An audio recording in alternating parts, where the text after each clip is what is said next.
À l'initiative d'un certain nombre d'organisations syndicales, un appel a été lancé à une manifestation sur Paris pour le 22 mars prochain. Parmi les organisations à l'origine de cet appel, le syndicat Sud Solidaire sera présent, avec sa cohorte d'Antifa, notamment du groupe Paris Banlieue.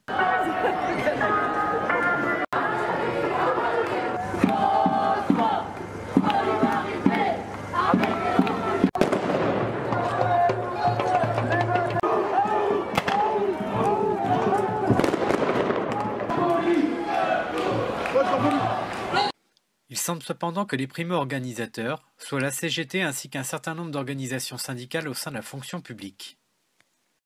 La CGT et Force ouvrière ont la particularité notable d'être adhérentes de la Confédération européenne des syndicats, organisation subventionnée par la Commission européenne afin de s'assurer de la loyauté des syndicats jaunes qui lui sont affiliés. Je me réjouis d'être aujourd'hui parmi vous à Paris pour ce 13e congrès de la Confédération européenne des syndicats. Des chiffres effroyables. 5 millions de jeunes sont sans emploi en Europe.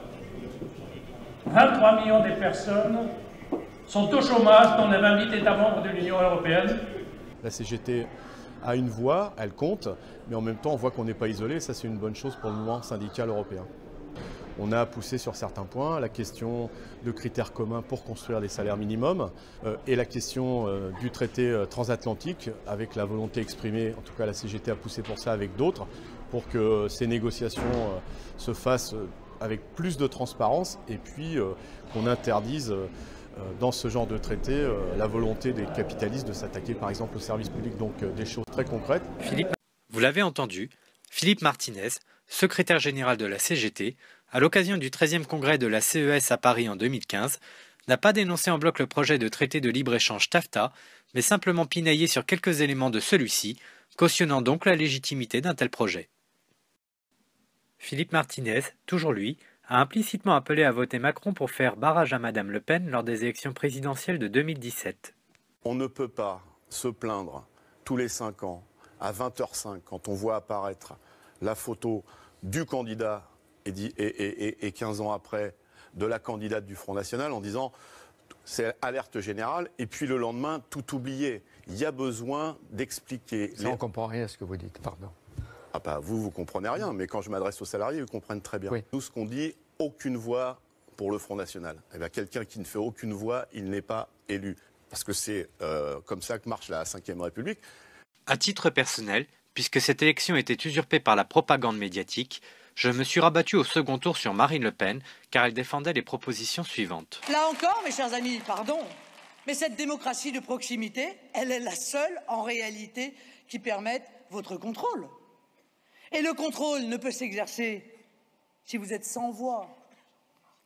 Alors je rendrai la parole au peuple. Parce qu'en démocratie, seul le peuple a raison et personne n'a raison contre lui. Nous instaurerons donc un référendum d'initiative populaire. L'Europe sera au cœur de la prochaine campagne présidentielle. Comme vous le savez, j'appelle depuis 2013 à un référendum du même type que celui qui a eu lieu au Royaume-Uni. Nous portons en effet depuis plusieurs années l'idée centrale qu'il faut organiser une négociation essentielle avec l'Union européenne sur les axes majeurs de notre souveraineté, sur ses piliers, et que l'issue de ces négociations doit être sanctionnée par un référendum. Ce référendum sur l'appartenance de la France à l'Union européenne est une nécessité démocratique. Les Français doivent pouvoir choisir eux aussi cette voie de liberté qui rendra à la France sa pleine et entière souveraineté. Madame Le Pen, une question toute simple, justement, Monsieur Mercier est là, il connaît l'automobile mieux que quiconque. Faut-il, si vous étiez au pouvoir, faudrait-il fermer les frontières aux véhicules fabriqués hors de France? Fermer les frontières ou taxer ces véhicules de façon beaucoup plus lourde qu'ils ne le sont, avec des droits de douane spécifiques? Mais, Monsieur Langlais, l'objectif, c'est que les véhicules soient fabriqués en France pour qu'il y ait du travail pour les Français. Oui ou non, Madame Le Pen? Surtout quand ce sont des entreprises françaises. Ça évite. Moi, je suis très contente de vendre encore une fois des avions à l'étranger. S'il y a marqué chômage dessus, ça ne m'intéresse pas, d'accord? Moi, je veux créer de l'emploi en France. Les syndicats défendent logiquement les droits des travailleurs et sont censés respecter une certaine neutralité partisane. Mais si la CGT, à travers son secrétaire général, tenait tant à prendre une position politique, j'aimerais qu'on m'explique en quoi soutenir un bankster ultralibéral et européiste était favorable à l'intérêt des travailleurs et plus globalement à une certaine idée de la démocratie et des régulations économiques permettant le plein emploi en France. Est-ce que M. Martinez est défavorable au protectionnisme économique? Est-ce que M. Martinez est un européiste patenté? Est-ce que M. Martinez préfère la doctrine libérale à l'idéal socialiste? Est-ce que M. Martinez est hostile au référendum d'initiative populaire? Car Emmanuel Macron lui a bien un projet, la casse du droit du travail et la démolition de la France en confiant tous les attributs de sa souveraineté à l'Union européenne. Nous avons besoin d'un budget plus fort au cœur de l'Europe, au cœur de la zone euro. Les taxes européennes dans le domaine numérique ou environnemental pourront ainsi constituer une vraie ressource européenne. Et au-delà, nous devons réfléchir à affecter, en partie au moins, un impôt à ce budget. Un budget ne peut aller aussi qu'avec un pilotage politique fort, par un ministre commun. Parce que c'est notre projet! Je propose ainsi d'accueillir dans nos armées nationales, et j'ouvre cette initiative dans les armées françaises, des militaires venant de tous les pays européens volontaires pour participer, le plus en amont possible, à nos travaux d'anticipation, de renseignement, de planification et de soutien aux opérations. Au début de la prochaine décennie, l'Europe devra ainsi être dotée d'une force commune d'intervention, d'un budget de défense commun et d'une doctrine commune pour agir. Parce que c'est notre projet! Cette union, lorsqu'ils respecteront pleinement l'acquis et les exigences démocratiques, devra s'ouvrir aux pays des Balkans. Car notre union reste attractive et son aura est un facteur essentiel de paix et de stabilité sur notre continent. Ils devront respecter les conditions prévues. Mais les arrimer à l'Union européenne ainsi repensée, c'est une condition pour qu'ils ne tournent pas le dos à l'Europe pour aller ou vers la Russie, ou vers la Turquie, ou vers des puissances autoritaires qui ne défendent pas aujourd'hui nos valeurs. Nous ne pourrons pas continuer avec une commission à près de 30 membres, comme si chacun devait veiller aux intérêts de son pays. Ce n'est ni le sens, ni l'esprit du projet européen. Une commission de 15 membres devra être notre horizon. Et pour avancer, soyons simples, que les grands pays fondateurs renoncent à leur commissaire pour commencer. Nous donnerons l'exemple. Parce que c'est notre projet! Mais nous ne devons pas tomber dans le piège des populistes ou des extrêmes qui consistent à dire « allons poser directement la question de manière simpliste, oui ou non ?» La réponse est connue, c'est toujours non, quelle que soit la question. Quand Emmanuel Macron qualifie de populisme le fait de poser directement une question claire et tranchée au peuple sur son avenir, il fait bien évidemment référence aux référendums qui ont été violés partout en Europe, que ce soit en France, aux Pays-Bas ou en Grèce, et l'on pourrait ajouter en Irlande où l'on a fait revoter les Irlandais chaque fois que leur réponse ne convenait pas aux dirigeants de ce pays à propos de l'Union européenne. M. Macron oublie ce faisant que le peuple français avait dit oui au référendum sur le traité de Maastricht. C'est donc bien parce que nous avions expérimenté la réalité économique, sociale et démocratique de l'UE sur nos vies que nous avions refusé le traité constitutionnel européen par la suite. Mais Macron, c'est un certain état d'esprit. Une gare, c'est un lieu où on croise les gens qui réussissent et les gens qui ne sont rien. Mais moi, j'ai pas de leçon à recevoir. Vous ne n'aimez pas que la France soit bloquée, arrêtez de la bloquer. Voilà. Vous êtes en train de faire peur à votre cœur. La meilleure façon de se payer un costard, c'est de travailler. Nous avions donc le choix entre un homme qui ne cache pas sa haine des classes les plus pauvres et une femme qui proposait de gouverner en fonction de l'intérêt national. Pourtant, et cela à la décharge de Philippe Martinez, il ne fut pas la seule personnalité dite de gauche à appeler à voter pour Emmanuel Macron. J'appelle donc à battre le plus fortement et le plus puissamment possible le Front National. À battre l'extrême droite en votant pour Emmanuel Macron. Ça veut dire que bien sûr, je voterai pour Emmanuel Macron sans hésiter. J'essaierai de convaincre le plus largement ceux et celles qui, et je les ai entendus pendant la campagne, nous dire on ne refera pas le coup une deuxième fois. Quel est donc le problème de ces gens qui se prétendent de gauche avec la défense de nos intérêts nationaux et plus spécifiquement la question du Front National ? Madame, il y a toujours eu de l'immigration dans notre pays. Et celle-ci s'est plutôt bien déroulée par le passé. Mais cette immigration doit rester absolument raisonnable. Elle était raisonnable lorsque déjà nous étions en période de croissance. Au moment où nous sommes en grande difficulté financière, où il faut faire des restrictions de dépenses, c'est là où on ouvre grand les portes et où on assume le poids, évidemment, de cette immigration sur le plan financier. Encore une fois, je n'ai pas de haine à l'égard des étrangers. Ça n'est pas le racisme qui me pousse, je ne suis pas raciste. Je dis que l'immigration est un problème économique. Il est vrai qu'il est difficile aujourd'hui d'entendre dans la bouche d'une personnalité de gauche une critique sévère des dérégulations migratoires, un lien fait entre cette question et celle de la soutenabilité économique de la prise en charge des migrants et réfugiés divers et variés, et une nette distinction intellectuelle opérée entre des mesures régulatrices concernant l'immigration et le problème plus anecdotique du racisme. Pourtant, il fut une époque où Georges Marchais, que l'on accusera difficilement d'être d'extrême droite, nous mettait en garde sur la question. Nous posons les problèmes de l'immigration. Ce serait pour utiliser et favoriser le racisme. Nous rechercherions à flatter les plus bas instincts.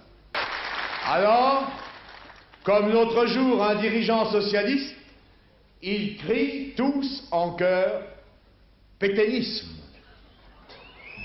Quelle honte! Quelle idée lamentable se font ces gens-là, des travailleurs. Bornés, incultes, racistes, alcooliques, brutaux, voilà, d'après nos détracteurs, qui vont de la droite au Parti socialiste, comment seraient les ouvriers et les ouvrières? En 40 ans, les choses n'ont pas changé, si ce n'est que le PCF n'a plus rien de communiste. Le vote ouvrier au Front National est plus que significatif, et qui ose aujourd'hui remettre en cause la doxa multiculturaliste et pro-immigration, obtient toutes les fatwas d'une gauche comme d'une droite bien pensante, et se le permettant d'autant plus qu'elles résident bien loin des ghettos qu'elles ont contribué à forger. Et quels sont finalement les intérêts défendus par cette gauche bien pensante? Peut-être ceci. Des gens qui fuient leur pays, qui fuient les exactions, qui fuient des guerres, il faut les accueillir en France et il faut les intégrer en France. La meilleure façon de les intégrer, c'est de leur donner un travail. Économiquement, c'est une bonne chose. Économiquement, humainement, c'est une bonne chose. Économiquement, vous savez qu'en France, vous avez grosso modo 300 à 500 000 emplois demandés non pourvus. Vous avez besoin de couvreurs, de soudeurs, de chaudronniers. Ces gens-là sont tout à fait, après une formation en français, peuvent être formés à ces métiers-là. Les réfugiés ou migrants économiques ayant vocation à devenir de la main-d'œuvre à bas coût et conciliante avec le patronat ne sont pas les seuls étrangers que l'on fait venir en France délibérément. Et on vient d'apprendre, effectivement, ces jours-ci, que le nombre de travailleurs détachés en France a augmenté de façon phénoménale. L'année dernière, en 2017, on a compté officiellement 516 000 travailleurs détachés, une augmentation de 46% par rapport à 2016. Il faut que les Français qui m'écoutent se rendent compte du phénomène. Les travailleurs détachés, ils étaient, d'après les statistiques, 96 000 en France en 2008. 96 000 en 2008, 2008 c'était hier, c'était il y a 10 ans.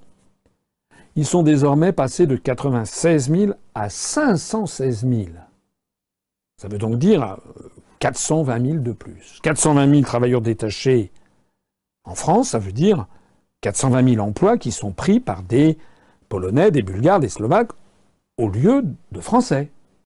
Si les syndicats sont vent debout contre la directive des travailleurs détachés mettant en concurrence les travailleurs européens à partir de leur système de protection sociale, de façon tout à fait paradoxale, la CGT, Force ouvrière, Sud Solidaire et Tutti Quanti tiennent absolument à ce que la France accueille des migrants venus d'Afrique ou d'Extrême-Orient et que l'on garantisse à ces derniers logement, protection sociale et emploi.